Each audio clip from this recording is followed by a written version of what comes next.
YouTube. I'm here to do my prediction video for UFC Fight Night Covington versus Lawler. Let's start at the bottom. The first fight is Miranda Granger versus Hannah Goldie. And to me, I think Miranda's just better overall. I think that these chicks are both kind of super early in their career. I just feel like Miranda has more fights and her grappling is probably a little bit better. Like I said, I haven't seen either of these chicks fight because they're both just coming in from outside the UFC and they both only have a few fights. But just based on the fact that Miranda has more fights and they're all finishes, I think she's probably a little bit better, so I'm going to lean towards Miranda. Next is Claudio Silva versus Cole Williams, and Cole Williams looks like he's decent everywhere, but he's not great anywhere. I think Claudio Silva is just going to be too good on the ground. I think, he's like a second or third degree black belt in Brazilian Jiu-Jitsu, which is pretty rare. I mean, that's usually really, really elite level BJJ. And we see in the UFC, like when he gets fights to the ground, his submissions are very fast and very frequent, and his takedown offense is pretty good. And that's just what I see happening. I don't think Cole's going to be good enough to keep it on the feet. I think that it'll hit the ground probably the first, and Claudio's going by first round sub. Next is Lauren Murphy versus Mara Barillo. And to me, Lauren Murphy, this is really kind of do or die for her. I feel like especially in this fight, she's basically fighting someone who has the same style as her, but should be one level lower everywhere. You know what I mean? Mara's got good wrestling, striking, and jiu-jitsu, but I feel like Lauren Murphy's should be a better everywhere. I think she is, but she hasn't looked super good in her UFC career so far. She's like 2-4, and she's weird. She just gives up takedowns against people that she should probably be able to have better takedown defense against, and then her striking will not look good as good in some fights. She's very weird like that, but like I said, I do think she's better everywhere. She should win this fight. And I'm leaning towards Lauren Murphy. I think she wins by decision. Next is Jordan Espinoza versus Matt Schnell. I think in terms of boxing technique, Matt Schnell's a little bit better. And in terms of submission offense on the ground, Matt Schnell's a little bit better. But I think in terms of overall striking ability, in terms of who can put the fight where, I think Jordan's better. I think his foot movement's better. And I also think his wrestling's better than Matt. And I think because of that, he's just going to be able to dance around him and stuff takedowns and just win by decision. I feel like Jordan's very good at just being mobile the whole fight and just picking guys apart from the outside, and I don't think Matt Schnell's good enough to just pin him down or take him down. So I see Jordan just win kind of a boring 30-27 decision. Next is Antonia Shevchenko versus Luisa Pavlova, and to me these are both two good strikers. I think Antonia's just made better. Neither of them have great takedown offense or great grappling on the ground. But like I said, I just think Antonia is just a much better striker, and I think this fight's going to be on the feet for all 3 rounds, and I think Antonia is just going to win all 3 rounds and win a 30-27 decision. Next is Mickey Gall versus Salim. Can't say his last name, and don't count out Salim. He's not, even though he's 0-2 in the UFC, he's shown decent takedown defense in both fights. And Mickey Gall, I don't know if he's going to be able to stand with this dude for 3 rounds. Like, if he can get to the ground, he'll probably win by submission. It's just, can he get it there? Salim, like I said, he was 10-0 coming into the UFC, and so far, like I said, even though he's 0-2, he didn't get destroyed in either of those fights. They were both competitive, and he showed good takedown defense in both of them, and I feel like Mickey Gall's only way to win this fight is to take it down and submit him. I think he got a little bit tired against Diego, but Diego was pushing a high pace, so it's tough. I'm going to lean towards Mickey Gall just because I feel like he's younger and constantly improving, but this is one of those things where, if you're betting money on it, I think Salim's a good underdog to put money on, because I guarantee you he's the underdog. Mickey Gall's the bigger name, but people aren't taking into effect the takedown defense and the better striking. But yeah, like I said, I'm still going to lean towards Mickey Gall just because I'm banking on his improvement from fight to fight, but like I said, this fight's a lot closer than I think people are going to give it credit for.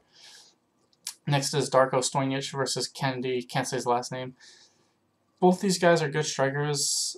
I feel like Kennedy's biggest weakness is he doesn't throw combos, and he doesn't put 100% into a lot of his strikes. I'm not saying gas himself out. I'm just saying, when he hurts guys, he doesn't go after them, is the best way to put it. I feel like Darko, his only weakness was that he kind of gassed a little bit in his last fight, but there was a lot of wrestling, so that's kind of what hurt him. I don't think Kennedy's going to do that, and I think just in terms of killer instinct, I'm leaning towards Darko. I think that Darko's just going to be able to be throwing heavier shots, and that's just going to edge him out the rounds. I think it'll be a close fight, but I think Darko's going to win at least 2 of the 3 rounds. Next is Scott Holtzman versus Dong Hyun Ma, and I feel like overall ability, these guys are the same. They're both kind of decent strikers with good offensive wrestling and ability to get back up on the feet. I just think Scott Holtzman's got way more power, and that's what's going to be the difference. I think his shots are going to do more damage, and I think eventually they're going to add up, and he's going to win by 3rd round knockout. Like I said, I think these guys are pretty freaking close in every area. It's just Scott Holtzman's got way more punching power, and we're going to see it every time they hit each other. And I think the damage is going to add up quicker, and he's going to win by second or third round knockout. Next, we got Trevor Giles versus Jared Muskrat. And, you know, Trevor Giles looked good in his UFC return, but he still has been out for a while, and he lost that fight. To me, I thought Jared Muskrat won his last fight. I mean, it was close, but I thought he won it. I thought he had way more top control and control time in general. I feel like if Gerald can get this to the ground, I think he can win by submission. I think he's way better on the ground. I think Trevor can, if he can keep it on the feet, he's the much better striker. It's tough. It's close. I can see it going either way, but I'm leaning towards Gerald. I'm just leaning toward his experience. I think he eventually will pull it to the ground, and once it's there, I think he's better there, and we're going to see him win by submission probably in the first or second round.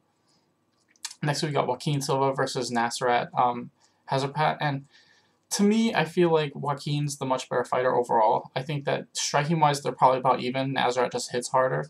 But I think on the ground, Joaquin is just way better. I think that his wrestling and jiu-jitsu are levels above Nasrat. I think Nasrat has decent takedown defense and good submission defense on the ground, but he's not the greatest at getting back up. And I feel like if Joaquin, you know, if he gets it to the ground, I think it's just going to stay there the whole round. He's just going to dominate. And that's what I see every round. I think the striking will be back and forth. Eventually, Joaquin will pull it to the ground. And when he does, he's just going to stay there and win by decision. And that's what I see. I think Joaquin edges out all 3 rounds and wins a 30-27 decision. Next, we got Jim Miller versus Clay Guida. And I'm not 100%, but I'm pretty sure Jim Miller's a pretty big favorite in this fight. And I think that's pretty fucking crazy. Like, if you look at Clay Guida's last 4 fights, he fought 3 really good dudes and lost to Charles Oliveira. And if you look at Jim Miller's last 4 fights, he got knocked out and submitted. And then he beat 2 low-level dudes. I think people are kind of comparing old Jim Miller to current Jim Miller. And same thing with Clay. It's like, if you look at Jim Miller's fights, like, you know, like 2 or 3 years ago, he was fighting a bunch of wrestlers, and he wasn't able to stuff the takedowns, and he was getting kind of dominated. I feel like his jiu-jitsu off his back isn't as offensive as it used to be. I also feel like his takedown defense isn't as strong as it used to be either, in all honesty. I feel like Clay, you know, he's definitely slowing down too, but I feel like the one thing he still got is the conditioning and the wrestling. Like, that's still there. And I think that unless Jim Miller can catch him with a big shot or submit him in the first, I think every round we're going to start to see Clay pick it up and just edge him out every round. I also feel like there's way more inconsistently in Jim Miller's side with the Lyme disease. I know I talk about this every time, but it's true. Some fights he looks good, and sometimes he looks like shit, and he talks about it himself, that sometimes it'll affect him more than others, so you never know what Jim Miller you're going to get. And like I said, also just, even if it doesn't affect him, just look at their last 4 fights. Clay Guida's fought and beaten the better people. They both lost to Charles Oliveira. They got submitted really early, but, you know, Jim Miller's being real low-level dudes and just looking really good. Clay Guida's having close fights, but he's fighting more mid-tier guys like himself, and I feel like that's what the difference is. Clay Guida's looking good against mid-tier guys, and Jim Miller's looking good against low-level dudes. I just think Clay Guida, we're going to see, this is going to be like when Jim Miller fought Diego Sanchez. He's just going to get taken down and controlled for 3 rounds, so I'm leaning towards Guida. I think he wins all 3 rounds. Next, we got Colby Covington versus Robbie Lawler, and realistically what's going to happen is Colby Covington's just going to hold him against the fence and grind out a decision. I know that that's what's most likely going to happen, but I'm hoping Robbie Lawler can keep it away and just box with him and eventually catch him with a big shot. Like I said, I don't see that happening. I hope it happens. I don't want to pick Colby Covington, but realistically, he's going to win. Because, I mean, we all know what's going to happen. I mean, he's just going to be on Robbie the whole time. He's probably not going to get caught with anything, and then he'll either win by submission or win by decision.